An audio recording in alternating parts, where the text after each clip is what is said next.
This is a KTF Press podcast. I arrived as a new intern at the missions base of a large Midwestern, mostly white ministry in 2007. I had full confidence in the organization I was joining. People in charismatic circles knew it as a place where God was moving. It had an atmosphere where heaven was open and the fire on the altar never went out. People who joined saw themselves as special friends of Jesus, like the disciples in his inner circle. Of course, I was a lonely only in many meetings, but I was used to that by this point in my journey with white Jesus and his followers. Being black in a white ministry in a red state hit different during the Obama years, though. Barack Obama's campaign was an exciting time for my family and for many people with skin like mine. My brother and sister-in-law stood in line outside for hours early in the morning so they could vote before classes started at their HBCU. My mom and dad texted me pictures with grins and stickers saying, "Yes, we can," and I voted. They even sent me a picture of my nephew holding hands with Obama at the Democratic National Convention. The Obamas made me feel proud, but I was too ashamed of that pride to tell anyone at the ministry. It would have made them question my devotion to Jesus. The relatively few black staff were all at war within ourselves in one way or another. The white people kept reminding us that we were different by laying their hands on us unprompted and praying for, quote, your community. The black ministry leaders, who didn't seem to be at war within themselves at all, constantly exhorted us to show allegiance to Jesus above all else. Many of my black siblings walked out during this time. I should have, but I didn't think I could. I was so afraid of being wrong about God. I was going to be faithful to Jesus, even if it cost me all my friends and family. When MSNBC announced that Obama had won the election, the leaders of the ministry called everyone into a solemn assembly. I sat down and was pulling out my Bible when my phone rang. It was my grandmother. A wave of remorse and regret came over me. Her name was Dr. Leah Naomi Omega Goldsboro Hasty. I called her Mum. She grew up in a segregated town on the eastern shore of Maryland. She was the second youngest of 12 siblings. They hunted their own food, and they all shared one outhouse. Mum had seen so much, done so much, and this election victory must have felt like her experiences had not been in vain. But here I was in a quiet room of devastated white people. I was grateful for the opportunity to step outside. Hello? I answered the phone. I could hear people in the background cheering and crying. Hi, Missy? Yes, hi, my mom. Are you watching the news? No, ma'am. I'm at a prayer meeting. A prayer meeting? Yes. It took a moment for her to reply. Oh, well, it's a momentous night, and I was just calling to celebrate and say I love you. I love you too, my mom. Thanks for calling. Tell everybody hi for me. I will. Take care of yourself. I will. Click. I headed back into the assembly.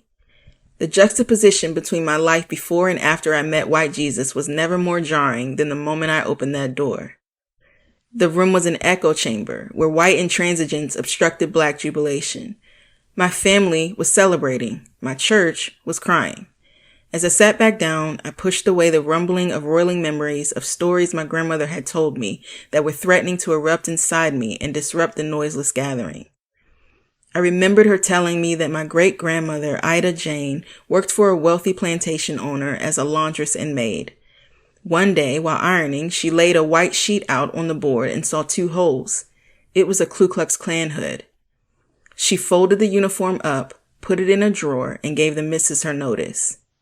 Then there was a time that my mom took the train to hear Mary McLeod Bethune speak at a convention. She had complained that she looked ugly because of a scar that developed on her face after she fell onto a metal can. Ida Jane dragged my mom to the convention to show her that worth comes from the heart and mind, not outer beauty. Mama marched for voting rights and participated in the sit-in that desegregated the ice cream shop in her neighborhood. She always said she did the latter because Ida Jane loved French vanilla. White Jesus needed me to forget these stories in order to follow him. Myths like him can only function in the absence of reality. Story is too powerful. Notions, fabrications, and falsehoods cannot withstand the test of a testimony. White Jesus cannot endure the presence of people who need real-life liberation because his architect was the imaginations of the privileged. He needed me to downplay my inheritance because he could not stand up to it. It was the last year of Obama's first term when Trayvon Martin died. After his re-election, he went on national TV and said Trayvon could have been his son. I wondered if the president wasn't getting any sleep either. He may have been the only person who spoke to what I was feeling at that time. The pastor sure as hell didn't. That was the moment I finally let the dissonance in my soul take the reins. The heat from my tears washed the scales out of my eyes.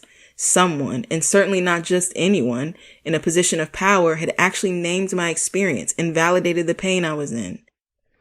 There is hardly anything I regret more than missing out on the joy of Obama's election, such a crucial moment in the story Blackness is telling, because I was bowing to white Jesus. I can't help but feel a little like Ida Jane when I think about how Trayvon woke me up to the white supremacy in my theology.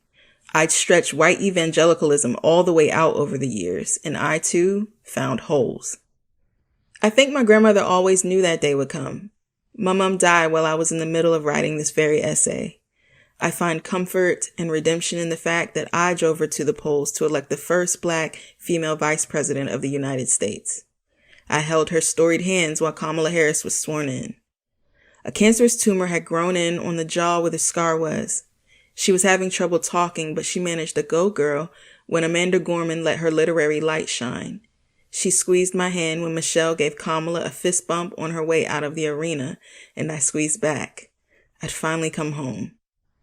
When I told her I wanted to write about my journey one day, my mom winked at me.